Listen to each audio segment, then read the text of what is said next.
नमस्कार. मंथन सावंत मंथन YouTube channel स्वागत असा. तर आज आपण जातो ते म्हणजे वेरूळ लेणी. तिकडे एक प्रतिकैलास मंदिर हा, तर प्राचीन मंदिर हा आणि त्या वर्ण कोर दिलेलं असं मंदिर हा. तर त्याची पूर्ण माहिती या व्हिडिओ भेटली, तर व्हिडिओ नक्की पूर्ण बघा. नमस्कार मंडळी.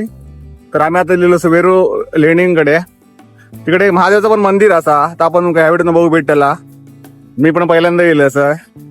या संभाजीनगर पासून आणि इकडे खूप बघण्यासारखे असतात. तर तुम्ही इकडे जर येला तर तुमका पूर्ण दिवस इकडे घालवच लागतो. तसं तुम्ही वेळ काढून इकडे या. काय करू नका. तुमका जर सगळं बघूचं असलं व्यवस्थित त्यासाठी वेळ काढूनच या. तर मी पण तुमका दाखवतोय, जेवढं तुमका दाखवतो भेटात. मोबाईल यूज करू जिकडे असतात तसं तुम्हाला दाखवतो प्रयत्न मी करीन. तो व्हिडिओ पूर्ण बघा. चला तर जाऊया लेण्यांकडे. तुम्ही जर संभाजीनगरला येलात ना, तर इकडे खूप ठिकाणं बघण्यासारखी असतात. तरी 4-5 ठिकाणं तरी बघण्यासारखी असत. त्यामुळे तुम्ही इकडे 2-3 दिवस प्लॅन करून येऊ शकतात.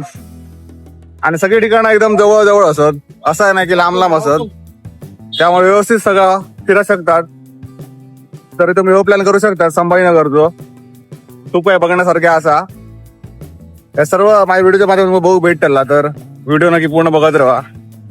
खरेदी करून खूप ठिकाणं असत. मस्तपैकी कापडी बॅगे असत, तुम्हाला दाखवतं वेगवेगळ्या डिझाईनचे असत. ज्यांका बॅगची आवड असा त्यांका खूप व्हरायटी असत, बघू शकता तुम्ही. दाखवते मी. ह्या मार्केटमध्ये जास्तीत जास्त साईडला लावायच्या बॅग्स उपलब्ध आहेत. या बॅग्स तुम्हाला 300 ते 400 रुपयापर्यंत मिळून जातील. हे लेण्यात खूप खूप असं फिरण्यासारखं. आपण पूर्ण दिवस आलो तर म्हटलं तरी खाऊन जाऊया. तर आम्ही ओम साई रेस्टॉरंट मध्ये दिलो असो. आणि सर पुरी आणि बटाट्याची उसळ बिसळ काहीतरी खाऊ असा. जरा खातो आणि आम्ही पुढच्या प्रसाद निघतो. दाखवतो तुमका. गरमागरम पुऱ्या बघितल्या आणि तोंडाला पाणी सुटले. आता जर चिकन असतं तर अजून ताव मारला असता. ऑर्डर द्या, काय ऑर्डर द्या. ऑर्डर घ्या. कोण नारायण नाट्य बरोबर वा नाट्य बरोबर तू पण घे बरे. घेतं गेट कडून एंट्री केल्यानंतर 2 तास तरी लागतात पूर्ण लेणी फिराय. तिथे बोलले बघूया आता. गेट कडे जर चेकिंग करून नंतर आत नाही वाटवतात. तर चला तर बघूया आता लेणी. गेटवरून आत आल्यावर भेटते ते म्हणजे तिकीट काउंटर. पर पर्सन 40 रुपये तिकीट आहे. इकडे पर पर्सन 40 रुपये तिकीट असा. तिकडे गर्दी खूप असतं, त्यामुळे लवकर तिकीट काढू शकता तुम्ही. इकडे वयस्कर माणसासाठी एक गाडी असता फिरवण्यासाठी, जिथून पूर्ण लेणी फिरवतली उकडचे. तर मग पहिलाच जर दिसतं ना, आता प्रतिकैलास मंदिर असा. ह्या खूप वर्षापूर्वीचं मंदिर असा, प्राचीन मंदिर असा. आणि ह्याचा वेगवेगळा इतिहास असा, तो मी तुम्हाला सांगतोय. तोपर्यंत मंदिर बघा, कलाकृती तुम्ही बघू शकतात. पूर्ण मंदिर ना उलटा म्हणजे वरून खाली बांधण्यात दिलेलं असं मंदिर असा या. जसे आपल्याकडे खालून वरती मंदिर बांधतात असं इकडे नाही असं. या वरून खाली कोरं दिलेलं मंदिर असा. ही कलाकृती तुम्ही बघा, एकदम बघण्यासारखी असा. कैलास मंदिरात जाताना दिसतात त्या म्हणजे देवी देवतांच्या मोठमोठ्या मूर्त्या. ह्या मूर्त्या म्हणजे मानवी कलाकृतीचा एक नमुनाच. बाजूच्या भिंतीवर कोरलेली ही वरा अवताराची मूर्ती अजूनही शाबूत आहे. ह्या लेण्यांमध्ये अनेक पाण्याच्या टाक्या आहेत. त्यातील ही पाण्याची टाकी सुरुवातीलाच आपल्याला दिसते. या कैलास मंदिरातील सर्व शिल्प ही एकाच दगडात कोरलेली आहेत.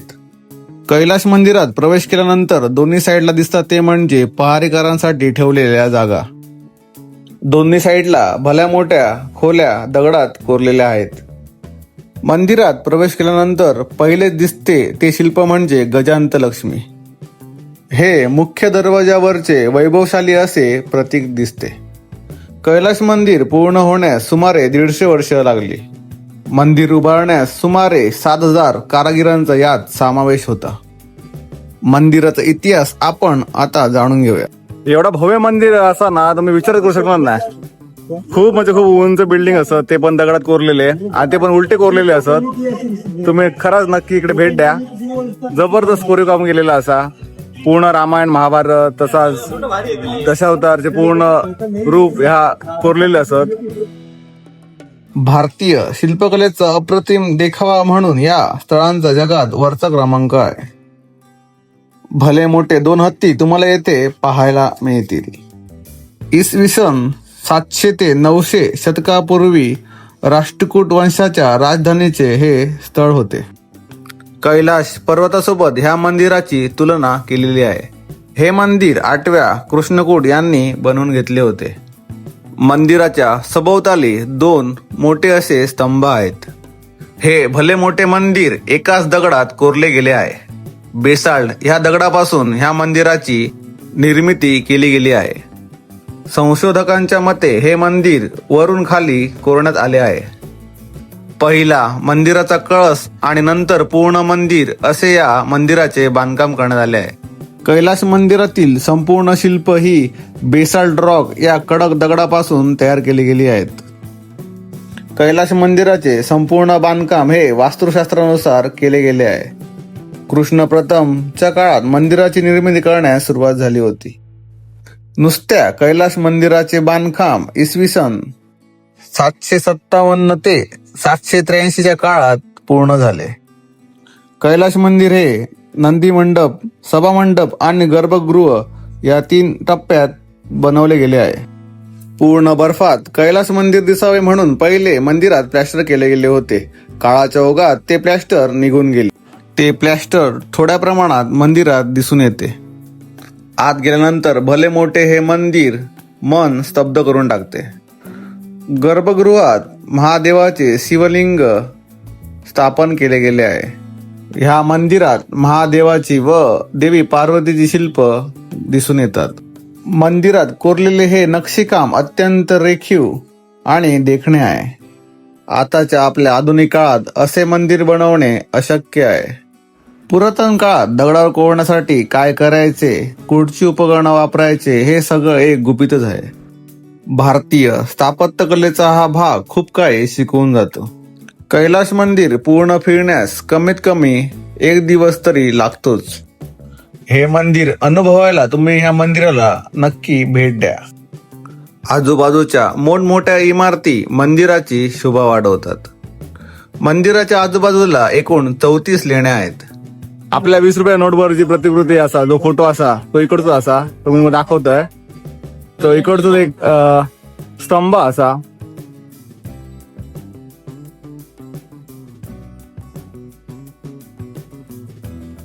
वेरूळची लेणी ही हिंदू, बौद्ध आणि जैनांचे तीर्थस्थान आहेत.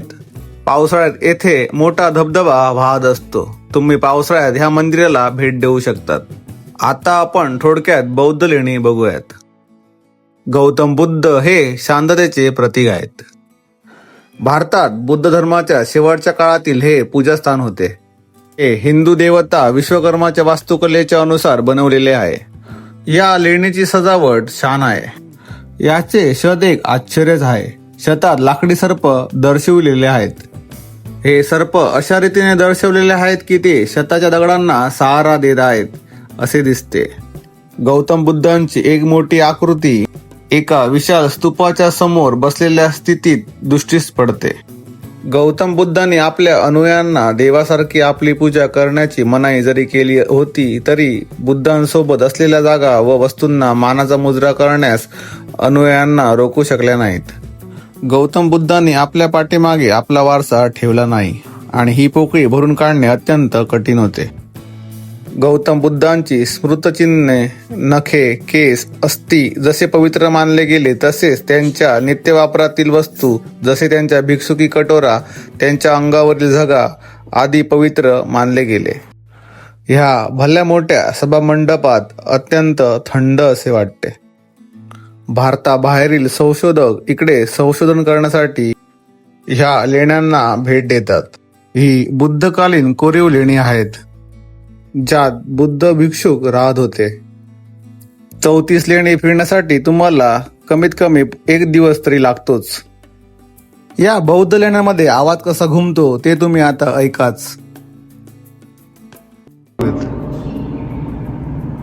ओम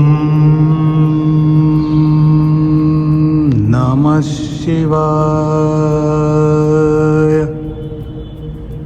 ओम नमः शिवाय. नमस्कार मंडळी, जर तुम्ही वेरूळ लेणी फिरायला गेला असतात, प्रति कैलास मंदिर किंवा लेणी बौद्ध मंदिर वगैरे, तर जी तिकीटं काढतात ती जपून ठेवा, कारण रिटर्न होताना तिकीटं विचारतात आणि तिकीट जर तुमच्याकडे नसली तर 100 रुपये फाईन आहे. त्यामुळे जे तुम्ही तिकीट जी काढतात ती जपून ठेवा, ती येताना पुन्हा घेतात ते. नमस्कार, तुम्ही पूर्ण व्हिडिओ बघला असतोच. व्हिडिओ कसं वाटलं नक्की सांगा. व्हिडिओ जर आवडला असेल तर कमेंट करा, लाईक करा आणि चॅनल सबस्क्राईब करा आणि असंच प्रेम करत राहा. धन्यवाद.